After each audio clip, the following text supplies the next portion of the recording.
on taking any trips out of the country, the European Union is saying if you go to Europe, you only got 180 days. And if you choose to stay over those 180 days, they have a better way of seeing the people who stayed over their time.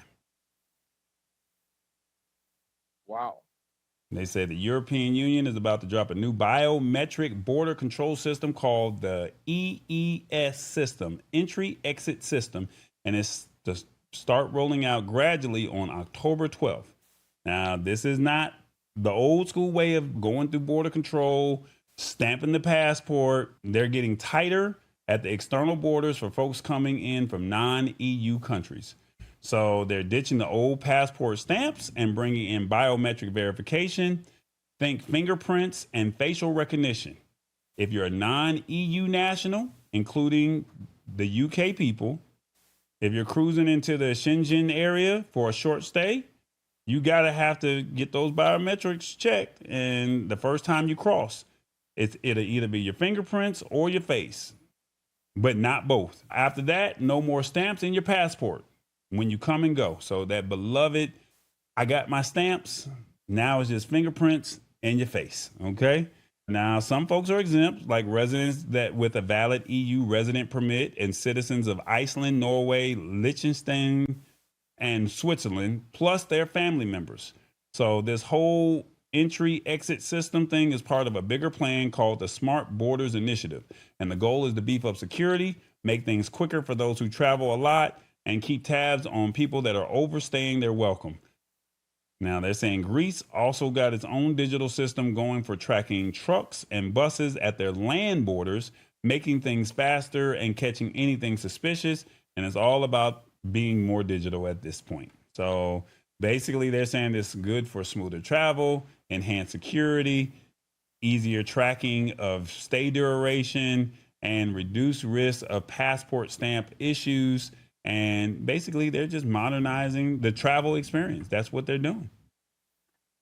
Now, the only thing that you got to worry about is possible technical glitches and delays, data privacy and security, and maybe an impact on specific traveler groups.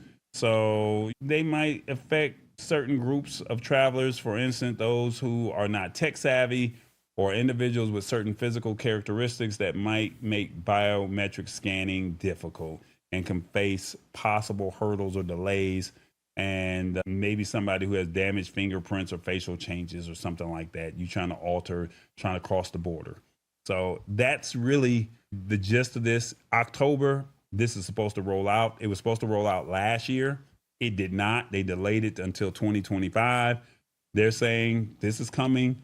And basically, people trying to jump the border, trying to leave the United States, and you're doing it illegally, they're going to be able to catch you faster if you try to move around from country to country.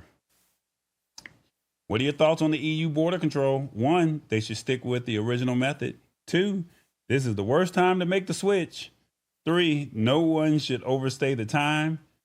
4, there's no hiding now. You must come home. Or 5, if they do it, the U.S. should do it too. 1 through 5, let me know in the comments your thoughts on the EU border control.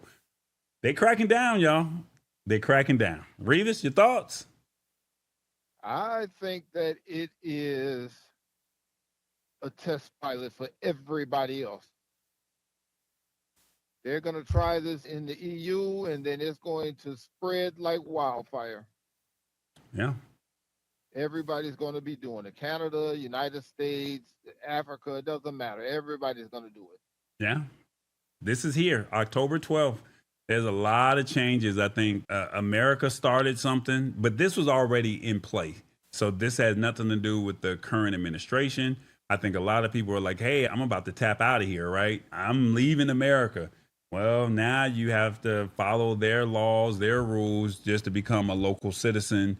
And you have to actually do the legwork.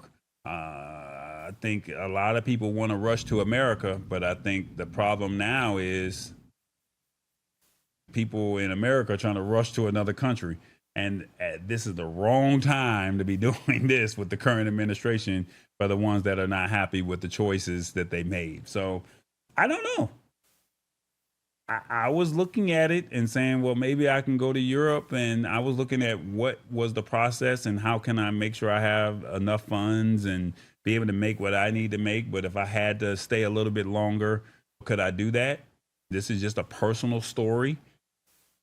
I have overstayed my visa fee one time and I had to pay this $125, $150 fine when I was in Turkey. And I think the fine was, if you didn't have the money to pay the fine, then you would be banned from the country for 7 years. And we were able to get the money up for me to be able to leave the country. And I was only over there probably an extra 2 weeks past the time that I was supposed to stay. But I paid the fine. It was no issue.